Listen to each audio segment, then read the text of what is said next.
Eu lembro que há tempos atrás, você ainda fala sobre isso, mas você teve uma voz forte falando a respeito da questão do preconceito, né? Porque tem muita gente que para mim fala, nossa, por que você está falando sobre isso, Karina? Você nunca sofreu um preconceito? Eu sofri de outra forma, né? Também por ser mulher ou por ter feito algum trabalho que hoje tenho certeza que não, que desagrada a Deus, que desagradaria a Deus se eu fizesse. Eu tenho o meu arrependimento.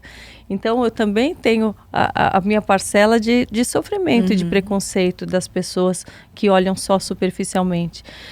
Mas você falou por toda uma sociedade, também a questão do preconceito, sofrido por ser negra.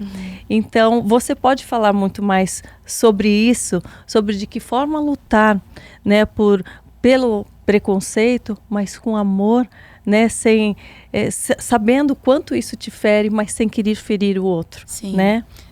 A gente não pode fazer da nossa dor a nossa bandeira. Jesus precisa ser a nossa bandeira, o Evangelho de Jesus precisa ser a nossa bandeira. Eu vivi o racismo mesmo dentro do contexto igreja, né, às vezes, e é algo que está intrínseco na nossa sociedade, é algo que, né, está nas estruturas, mas é algo que não pode determinar quem eu sou. Né? E eu não posso querer lutar com outras armas, a não ser com o Evangelho de Jesus. O Evangelho de Jesus é o único lugar onde o ser humano tem igualdade. Não existe igualdade fora de Jesus. Né? O pecado, ele sempre vai arrastar as pessoas para se dividirem, para discriminarem, para quererem ter repulsa pelo outro, né? Por ser pobre ou por ser rico, ou por ser branco, ou por ser negro, ou por ser de outra nação. O pecado sempre vai nos levar a divisões. Sempre, né? Mas o Espírito que é santo, o Espírito Santo de Deus, ele nos leva à plena unidade. Ele leva as pessoas à plena unidade. E se eu começo a lutar fora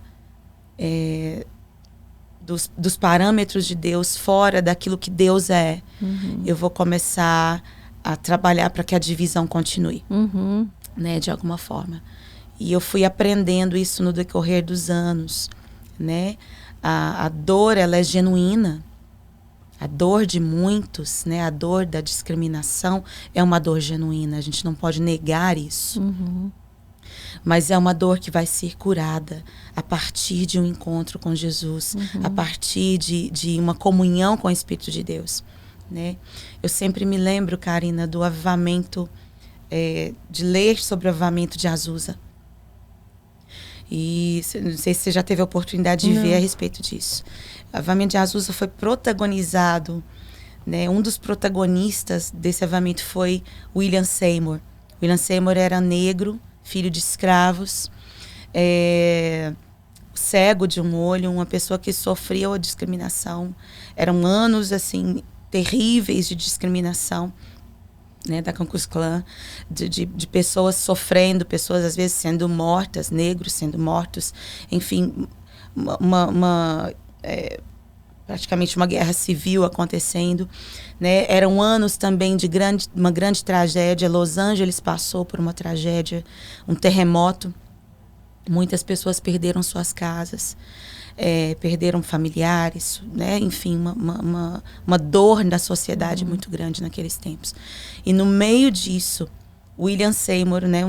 Era um jovem seminarista, um homem seminarista, e ele começa então a buscar o Senhor. Ele ouve falar do avivamento que houve em Gales, e ele tem contato, né, com pessoas que passaram por aquele avivamento. Né, o país de Gales foi sacudido pelo Espírito Santo. E a ponto de bares e prostíbulos fecharem. Nossa. De casas de show fecharem, porque as pessoas não queriam mais ir aos shows. Elas queriam buscar a presença. Olha, elas passaram a amar a presença.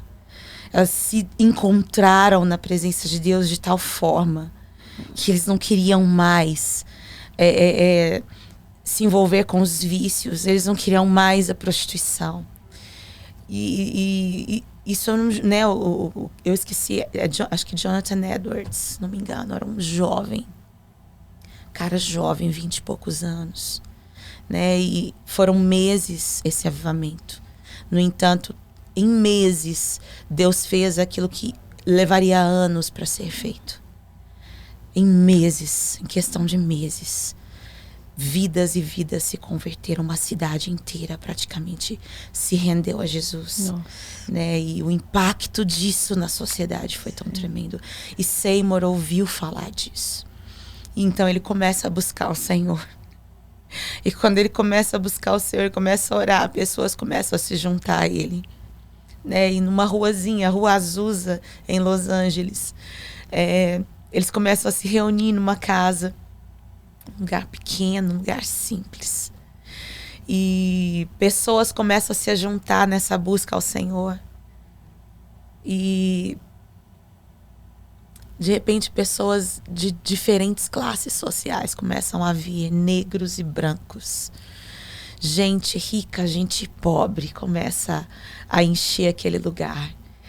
E a presença do Senhor começa a vir. E eles começam a ser batizados com o Espírito Santo, começam a ser cheios. E eu me lembro de uma história de uma moça que não tocava e de repente ela se assenta ao piano, começa sobrenaturalmente pelo poder do Espírito, começa a tocar piano, começa a cantar. E canções começam a surgir, né? E fala-se que William Seymour, ele colocava a sua cabeça dentro de um caixote, era o púlpito dele, e se ajoelhava e orava.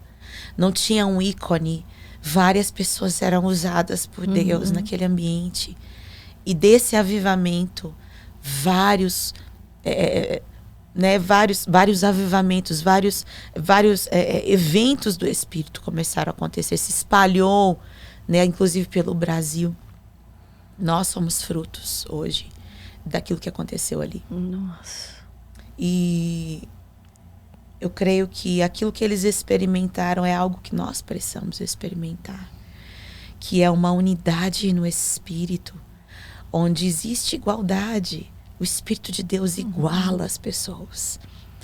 Eu não preciso lutar, as mulheres não precisam lutar com os homens, né? Porque em Jesus nós somos iguais. Sim. Os negros não precisam brigar com os brancos, porque existe uma igualdade. E isso vai se espalhar pela sociedade na medida em que o Espírito de Deus encontra lugar em nós. E eu acredito nisso, Karina. Eu acredito que a igreja vai viver isso, né? E que isso vai se refletir em pontos da sociedade. Eu sei que a gente está vivendo os últimos tempos, os últimos dias, antes da vinda do Senhor. E que as coisas vão se intensificar. Mas eu sei que enquanto as trevas aumentam, a luz do Senhor vai brilhar através da igreja de uma forma grandiosa. Sim. E nós vamos ver milagres acontecendo nesse aspecto. Amém. De igualdade. Era isso que os discípulos viveram. Eu creio que a igreja nos últimos dias, ela vai viver a igreja de Atos em uma intensidade ainda maior.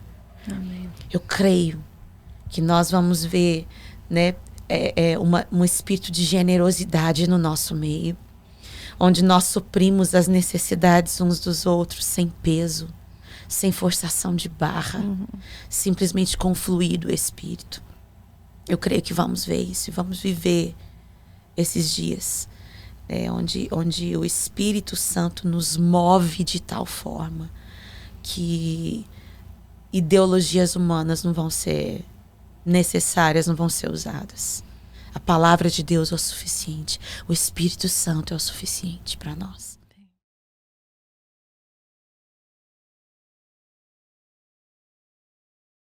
Gostou desse vídeo? Então deixe seu comentário, compartilhe, se inscreva no canal e fique por dentro de todas as novidades que vem por aí.